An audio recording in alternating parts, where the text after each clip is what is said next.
नमस्कार दोस्तों, स्वागत है आपका लर्निफाई अनलॉकिंग नॉलेज के यूट्यूब चैनल पर। आज हम अपनी सीरीज़ को आगे बढ़ाते हैं और जो हमारी सीरीज़ चल रही थी एनसीईआरटी की, जिसमें हम सब्जेक्ट देख रहे थे ज्योग्राफी, और क्लास 6 की एनसीईआरटी हमने शुरू की थी, जिसमें चैप्टर दूसरा देखेंगे आज। और चैप्टर का नाम है ग्लोब, अक्षांश एवं देशांतर। आगे बढ़ने से पहले मैं बताना चाहूँगा, कल एक हमारी गलती हुई थी। गलती ये हुई थी कि गलती भी नहीं हुई थी, मिस इंटरप्रेट हुआ था बात, कि जो हमने बताई थी पृथ्वी, कि पृथ्वी आकार के आधार पर 5वें नंबर पर आती है सभी सारे ग्रहों में। तो हमने बताया था चौथा, और किताब में लिखा था पांचवा। तो किताब में जो लिखा था पांचवा, वो इसलिए लिखा था, वो बढ़ते से घटते क्रम में लिखा था, बढ़ते से घटते क्रम में। उसको करेक्ट कर लेंगे। उसमें इस प्रकार था, सबसे बड़ा है बृहस्पति, उससे छोटा शनि, फिर यूरेनस, फिर नेपच्यून, फिर पृथ्वी आती है। लेकिन मैं जो बता रहा था चौथे नंबर पे आती है, वो छोटे से बड़ा बता रहा था, यानी कि बुध, मंगल, शुक्र और पृथ्वी। इस तरीके से मैं बताना चाह रहा था। चलिए आगे बढ़ते हैं, कंटिन्यू करते हैं चैनल को, चैप्टर को। हाँ, तो हमारा चैप्टर है ग्लोब। ग्लोब क्या होता है? पहली बात तो सबसे पहले हमें ये समझना जरूरी है कि ग्लोब होता क्या है। ग्लोब होता है एक तरीके का काल्पनिक, जो पृथ्वी की काल्पनिक आकृति है, वो उसको हमने ग्लोब कहा है। ऐसा आपने कभी बहुत जगह देखा होगा लिखा हुआ। ये आपने रखा हुआ देखा होगा। ये जो मैप है, ये जो प्लास्टिक का आता है रखा हुआ टेबल वगैरह पे, ये ग्लोब ही है। इस पे सारे जो हमारे ओशन हैं और कंट्रीज हैं, सारे को दर्शाया गया है। अब कौन सी कंट्री को कैसे दर्शाया गया है ये आप देखेंगे। तो अक्षांश और देशांतर होता क्या है, पहली बात तो मैं बताऊं, ये ग्लोब पर खींची गई काल्पनिक रेखाएं हैं। क्या हैं? ग्लोब पर खींची गई काल्पनिक रेखाएं।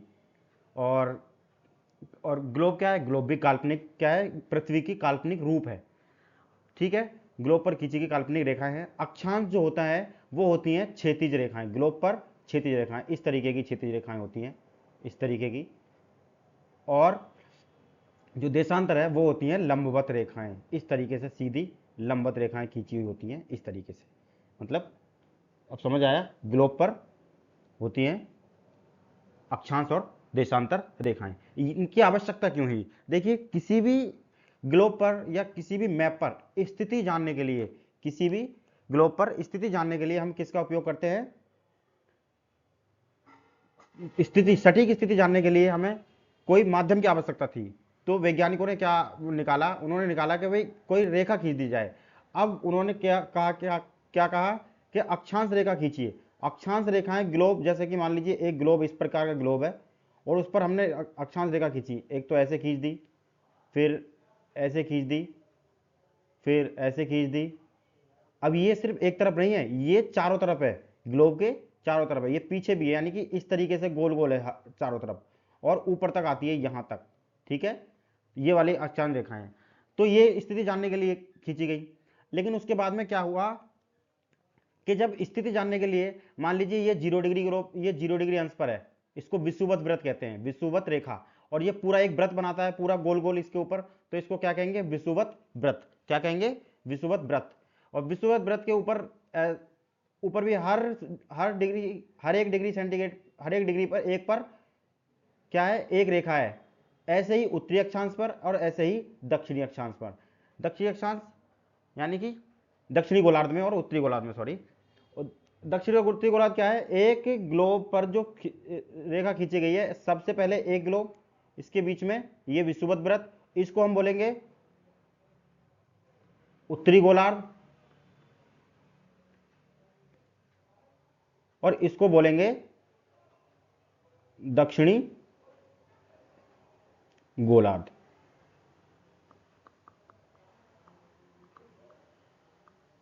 ठीक है। अब उत्तरी और दक्षिणी गोलार्ध पर ये जो रेखाएं खींची गई हैं, इनको हम बोलते हैं, क्या बोलते हैं इनको? अक्षांश। अब आप एक बात और बताना भूल गया मैं, ये जो आपने ग्लोब देखा है, ये पूरा ग्लोब है। अब ये जिस पर ये टिका हुआ है, ये जो दो पॉइंट लगे हैं, ये पॉइंट और एक ये पॉइंट, इस पर ये टिका हुआ अंदर तक जा रहा होगा, ये अंदर तक पृथ्वी के अंदर, इसको हम बोलते हैं अक्ष। क्या बोलते हैं इसको? अक्ष। और इसी अक्ष पर पृथ्वी क्या करती है? घूर्णन करती है। इसी अक्ष पर क्या करती है, घूर्णन करती है। और ये अक्ष जो सीधा नहीं है जबकि झुका हुआ है, सीधा कैसे होता है, ऐसे, लेकिन ये है कैसे, सीधा नहीं है, ऐसे, और ये है 66.5 डिग्री झुका हुआ है अपने अक्ष पर पृथ्वी। ठीक है, अब आगे बढ़ते हैं। लेकिन अगर वास्तव में देखा जाए तो ऐसा कोई सुई या फिर ऐसा कुछ है नहीं कि पृथ्वी के अंदर से ऐसा कुछ डाला गया हो। ये सिर्फ काल्पनिक है, इसको दिखाया गया है, और इसी पर क्या करती है पृथ्वी, अपने अक्ष पर घूमती है। चलिए आगे बढ़ते हैं। अब हम बता रहे थे विषुवत व्रत, पृथ्वी के जो हमने काल्पनिक रेखाएं खींची है वो क्या होती है, विषुवत विषुवत रेखा 0 डिग्री पर, ये वाली जो रेखा है ये 0 डिग्री पर। इससे नॉर्थ में अगर जब आप जाएंगे 23.5 नॉर्थ में, यानी उत्तर दिशा में, वो उसको बोलते हैं हम कर्क रेखा। और इसके ऊपर जब जाएंगे 66.5, उसको बोलते हैं हम उत्तरी ध्रुव व्रत, या उत्तरी ध्रुव व्रत बोलते हैं उसको। और यही क्रम क्या है, साउथ में भी यही क्रम चलेगा। यानी साउथ की जो रेखा है 23.5 साउथ में, उसको बोलते हैं मकर रेखा। और इसको जो 66.5 पर है उसको बोलेंगे दक्षिणी ध्रुव व्रत। और यहाँ पे क्या आ जाएगा लास्ट में, दक्षिणी ध्रुव, और यहाँ पर क्या आ जाएगा, उत्तरी ध्रुव। ये रेखाओं की क्यों आवश्यकता पड़ी, मान लीजिए हम कहने लगे जैसे मान लीजिए कि हम कहने लगते हैं कि कोई भी स्थान, जैसे कि ये महाराष्ट्र में चंद्रपुर है, महाराष्ट्र में क्या है, चंद्रपुर, महाराष्ट्र में चंद्रपुर, ये दोनों, और साउथ अफ्रीका में बोलो हॉरिजेंटे, ये कहाँ पर है, 20 डिग्री पर है, 20 डिग्री पर है ये। लेकिन अगर 20 डिग्री क्या है, 20 डिग्री तो यहाँ भी नॉर्थ में भी होगा और साउथ में भी होगा, यहाँ पर कहीं 20 डिग्री नॉर्थ में भी होगा और साउथ में भी होगा कि नहीं होगा। पर ये बताने के लिए कि 20 डिग्री नॉर्थ में है या साउथ में, ये बताने के लिए हमने क्या किया, इसको दो पार्ट में बांट लिया गया। अगर हम 23 कह देते तो ये क्लियर नहीं होता कि नॉर्थ इधर की दिशा में है या फिर इधर की दिशा में है।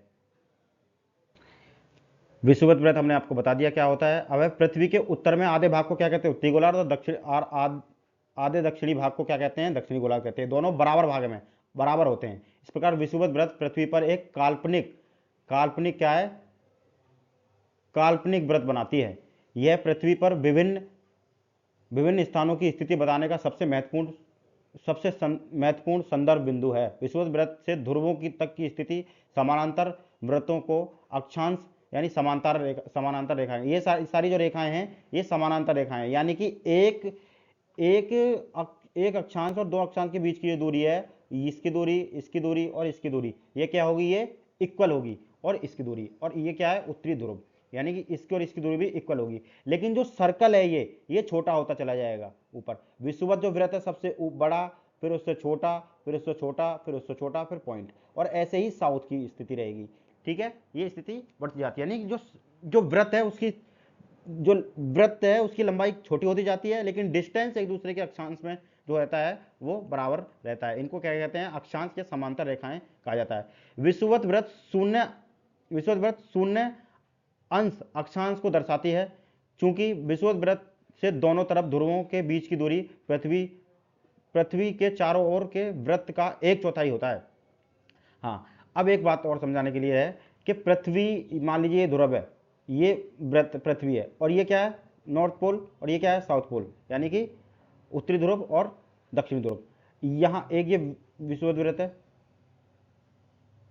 ये जो दूरी है कितनी है, 90 डिग्री पर होगी। आप देख लीजिए वैसे, क्योंकि पूरा कोण कितने पर होगा, 360 पर, 360, ये 90, और ऊपर वाला कोण कितना हो गया, 180, ये 90, ये 90, ये 90, ऐसे ही इस तरह यहाँ 90 और ये 90, कितना हो गया, 360 हो गया कि नहीं हो गया, ये 360 हो जाएगा। तो 90 डिग्री पर ये वाला ही होता है। यानी कि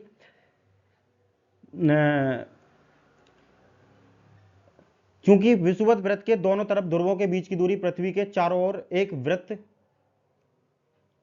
वृत्त का 1/4 है, अतः इसका माप होगा 360 डिग्री, 360 डिग्री का 1/4। और 360 का 1/4 कितना होता है, 360 का 1/4 कितना होगा, ये 90 डिग्री, 90 आएगा कि नहीं आएगा, 90 होगा। इस अंश पर उत्तरी अक्षांश ध्रुव को दर्शाता है, और 90 अंश पर ही दक्षिणी अक्षांश दक्षिण ध्रुव को दर्शाता है। इस प्रकार विषुवत व्रत विषुवत वृत्त के उत्तर की सभी समांतर रेखाओं को उत्तरी अक्षांश कहा जाता है और विषुवत वृत्त के दक्षिण की सभी समांतर रेखाओं को दक्षिणी अक्षांश कहा जाता है। इसलिए प्रत्येक अक्षांश के मान के साथ उसकी दिशा यानी उत्तर या दक्षिण, हाँ अगर वही मान कि अगर 23.5 नॉर्थ में जा रहे हैं तो 23.5 नॉर्थ में बोल देंगे, 23.5 साउथ में जा रहे हैं तो 23.5 साउथ में बोल देंगे। ठीक है, और ये इसलिए कहा गया क्योंकि 23 अगर 20 डिग्री ही बोला जाता तो इसमें बताया गया है, एग्जाम्पल एनसीईआरटी में दिया गया है कि चंद्रपुर भी 20 डिग्री पर है और ये क्या कहते हैं दक्षिण ब्राजील का जो दक्षिण अमेरिका ब्राजील में जो बोलो हॉरिजेंटे ये भी 20 डिग्री पर है, लेकिन ये चंद्रपुर जो है ये अपना यहां पर कहीं नॉर्थ में और ये है ये यहां पर कहीं साउथ में, तो नॉर्थ और साउथ इसलिए दर्शाया गया है। अब देखें महत्वपूर्ण जो अक्षांश रेखाएं हैं और उनको उनके बारे में आप पढ़ेंगे। विषुवत वृत्त 0 डिग्री और उत्तरी ध्रुव 90 डिग्री, ये तो क्या हो गया, एक तो विषुवत वृत्त हो गया 0 डिग्री। ठीक है, पहले मैं इसको मिटा देता हूं। विषुवत वृत्त क्या हो जाएगा, ये हो जाएगा 0 डिग्री, उत्तरी ध्रुव 90 डिग्री सीधा और ये भी 90 डिग्री, और ऐसे ही डिग्री डिग्री बढ़ती चली जाएंगी। और ये जो 4-5 रेखाएं हैं ये मुख्य हैं कर्क रेखा और मकर रेखा, और ये उत्तरी, ये क्या है उत्तरी ध्रुव वृत्त और दक्षिणी ध्रुव वृत्त, ये क्या है मुख्य रेखाएं। चलिए आगे बढ़ते हैं। ये सारा मैंने आपको बता ही दिया है। पृथ्वी के ताप कटिबंध, हाँ पृथ्वी के ताप कटिबंध क्या होते हैं मैं आपको उनके एक उसमें दिखा देता हूं। एक ये हुआ अपना वृत्त और ये हुई अपनी विषुवत रेखा। ये विषुवत विराट से 4-5 डिग्री इधर और 4-5 डिग्री इधर, यानी कि ये इतना, ये ताप के कारण पृथ्वी से कितना, सूर्य से कितना ताप किस एरिया को पृथ्वी पर मिल रहा है, तो ये सारा जो ताप है ये मिलता है, इसको बोलते हैं हम उष्णकटिबंधीय क्षेत्र। क्या बोलते हैं इसको, उष्णकटिबंधीय क्षेत्र को बोलेंगे उष्णकटिबंधीय क्षेत्र। पिछले स्लाइड में आपने देखा होगा। अब 23.5 नॉर्थ में और 23.5 साउथ में। ठीक है, ये जो 4-5 डिग्री इधर 4-5 डिग्री इधर, इस वाले पार्ट को हम क्या बोलेंगे, इसको बोलेंगे हम शीतोष्ण क्षेत्र। क्या बोलेंगे इसको, शीतोष्ण क्षेत्र, शीतोष्ण क्षेत्र। और ये वाला 23.5 नॉर्थ में और 23 ये वाला जो एरिया 4-5 डिग्री इधर 4-5 डिग्री इधर, इसको भी सेम शीतोष्ण क्षेत्र ही बोलेंगे। ठीक है, और शीतोष्ण क्षेत्र। अब आ गया हमारा ये और ये वाला पार्ट, इसको हम क्या बोलेंगे, इसको बोलेंगे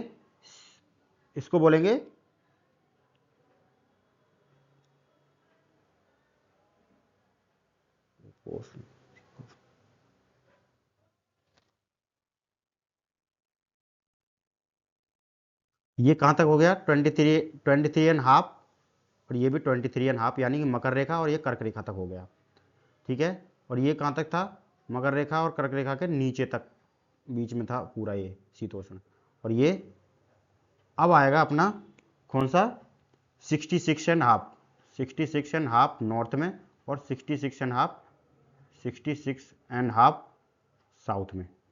इसके बीच का क्षेत्र को क्या बोलते हैं हम, ये वाला जो पूरा एरिया है ये वाला, और ये वाला ध्रुव तक का जो पूरा एरिया है 66 में आपका ध्रुव तक का पूरा एरिया, इसको हम बोलते हैं शीत कटिबंध। क्या बोलते हैं, शीत कटिबंध।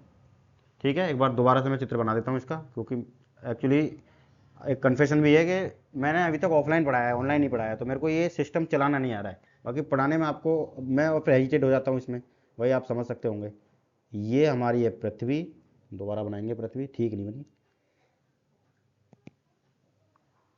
ये हमारी है पृथ्वी, ये अपना हो गया विषुवत वृत्त। तो विषुवत वृत्त क्या है, उष्णकटिबंधीय क्षेत्र आएगा। ठीक है, विषुवत उष्णकटिबंधीय क्षेत्र, यहाँ से और यहाँ तक, यह 23.5 साउथ में, 23.5 नॉर्थ में, इधर लिख देता हूँ, 23.5 नॉर्थ में। ये वाला जो कौन सा आएगा अपना, विषुवत वृत्त। ठीक है, क्या आएगा, उष्णकटिबंधीय क्षेत्र, उष्णकटिबंधीय क्षेत्र देख लेना आप, इसमें लिखा है। और कर्क रेखा और मकर रेखा के बाद किसी भी अक्षांश पर दोपहर का सूर्य कभी भी सिर के ऊपर नहीं रहेगा। हाँ, ये आपको बताना पड़ेगा कि सूर्य जो ट्रेवल करता है वो यहां से और यहां तक करता है वर्ष भर, यानी कि कर्क रेखा और मकर रेखा के बीच में ट्रेवल करता है सन, इससे ऊपर कभी भी ट्रेवल नहीं करता। इसके बाद में क्या होता है कि जो रेखाएं हैं वो सूर्य की जो किरणें हैं वो तिरछी पड़ती हैं। इसके बाद में अपना आ जाएगा इसके बाद में आ जाएगा आर्कटिक, ये 66 एंड हाफ साउथ में और 66.5 नॉर्थ में। इस व्रत को कहते हैं शीत व्रत, शीत कटिबंधीय। ठीक है, ये क्या हमने पहले बताया था, इसको आर्कटिक व्रत कहेंगे। ये पूरा पूरा गोला बनेगा ना ऐसे करके आर्कटिक व्रत का, और ऐसे ही इसको क्या बोलेंगे हम, उसको कर्क रेखा। तो ये हो गई। ठीक है, चलो ये हमारा हो गया शीत कटिबंध। अब आगे चलते हैं। देशांतर भी क्या है कि मान लीजिए हमने एक किसी भी सर्कल पर, ये तो हमने कर दिया, ये तो हमने रेखाएं खींच दी अक्षांश वाली, पर हमने बोल दिया 20 डिग्री अक्षांश पर है, तो 20 डिग्री, तो ये भी 20 डिग्री आ रहा है। मान लो ये 20 डिग्री आ रहा है, ये भी 20 डिग्री आ रहा है, ये भी 20 डिग्री आ रहा है। दोबारा बनाता हूँ। मान लो मैंने बोल दिया ये कोई ग्लोब है और ये 0 डिग्री है, मैंने बोल दिया कि कोई स्थान 0 डिग्री पर है, तो 0 डिग्री यहाँ पे आ रही है, 0 डिग्री यहाँ पे आ रही है, 0 डिग्री यहाँ पे आ रही है, 0 डिग्री यहाँ पे आ रही है। इसके लिए हमें क्या है कि देशांतर का होना जरूरी है। देशांतर क्या है, देशांतर लंबवत रेखाएं हैं।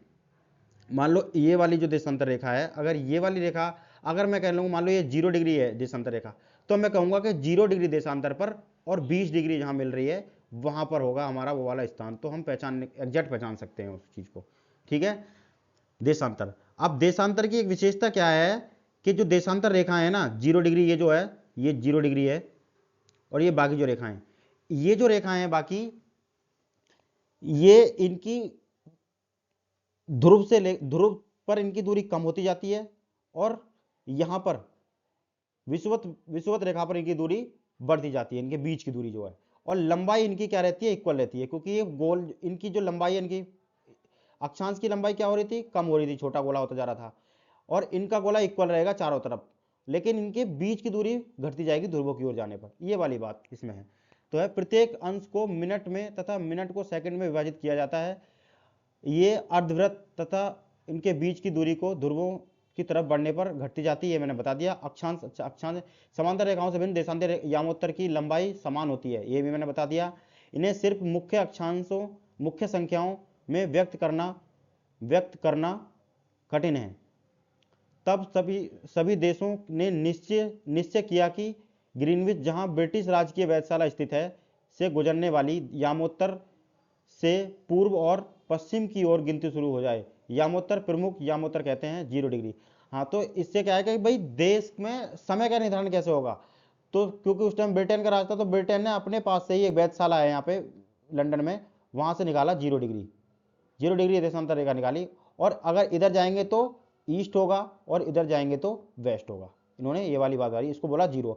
इसके पीछे जो रेखा है सेम यही रेखा सर्कल पूरा करेगी, इसके पीछे भी, तो इसके पीछे जो सर्कल ये पूरा करेगी उसको कहेंगे 180 डिग्री, 180 डिग्री बोलेंगे इसको। और इसको जो ये वाली जो रेखा है इसको क्या बोलेंगे हम, इसको प्राइम मेरिडियन भी बोल देते हैं, यामोत्तर भी बोल देते हैं। ठीक है, और ये कितने पर होती है, 180 डिग्री लॉन्गिट्यूड पर होती है। इसके पीछे जो 180 डिग्री वाली रेखा है उसका क्या है, उसको हम बोल देते हैं इंटरनेशनल डेट लाइन। डेट का निर्धारण उसके पीछे वाली रेखा से होता है। बल्कि अब इधर क्या है, ये 1 2 3 4 5 6 ऐसी डिग्री जाएंगे तो ये कितनी पहुंचेगी 180, और इधर से 180 कितने हो गया, ये भी 360 डिग्री घूमेगी, ये भी 360 घूमेगी, क्योंकि ये गोल ही है पृथ्वी, तो 360 डिग्री घूमेगी, एक ही रेखा पर स्थित है। ये वाली बात यहाँ तक पहुंचे। अब ग्लोब पर अक्षांश समांतर रेखाओं देशांतर यामात्रों के द्वारा बनी ग्रिड को देखो। ये ग्रिड बन गया एक तरीका, ये एक ग्रिड बन रहा है, क्या है, एक ये वाला ग्रिड बन रहा है, एक ये वाला ग्रिड बन रहा है, इस तरीके से ग्रिड बन रहे हैं। ठीक है, देखो अगर आपको किसी स्थान अक्षांश एवं देशांतर की सही जानकारी हो तो ग्लोब पर, अच्छा ये बता दिया गया है। ठीक है, अब ये वाली बता रहे हैं,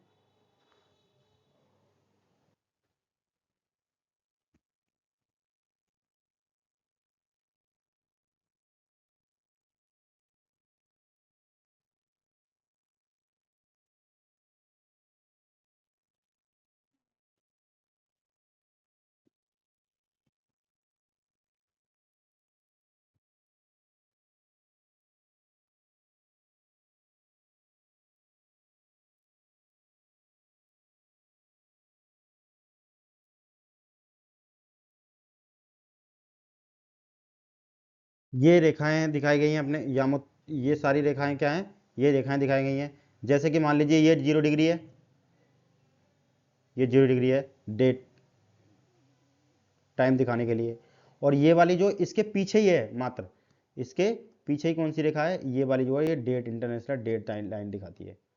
ठीक है, अब देशांतर और समय, देशांतर और समय कैसे निकालते हैं, समय को मापने का सबसे अच्छा साधन क्या है, पृथ्वी चंद्रमा ग्रहों की गति है। सूर्योदय एवं सूर्यास्त प्रतिदिन होता है, अतः स्वाभाविक ही है कि यह पूरे विश्व में समय निर्धारण का सबसे अच्छा साधन हो सकता है। भाई सूर्योदय और सूर्यास्त पूरे दिन प्रतिदिन होता है, तो हम समय का निर्धारण सूर्य से करें तो बेटर रहेगा। और पहले क्या होता था, जब समय नहीं, वो नहीं होता था, घड़ी वगैरह नहीं थी, तो पहले बूढ़े लोग सूर्य की परछाई से देख के, यानी जो शैडो होती थी उससे पहचान लेते थे कि क्या समय हुआ है। ठीक है, ग्रीनविच पर जो स्थित यामोत्तर एवं सूर्य जिस समय आकाश के सबसे ऊंचे बिंदु पर होगा, उस समय यामोत्तर पर सभी स्थानों पर दोपहर दोपहर होगी। अब जब दोपहर होगी, यदि, और पृथ्वी पश्चिम से पूर्व की ओर घूमती है, पृथ्वी कैसे घूमती है, पश्चिम से ऐसे ऐसे करके घूमती है, ये इस तरीके से घूमती है।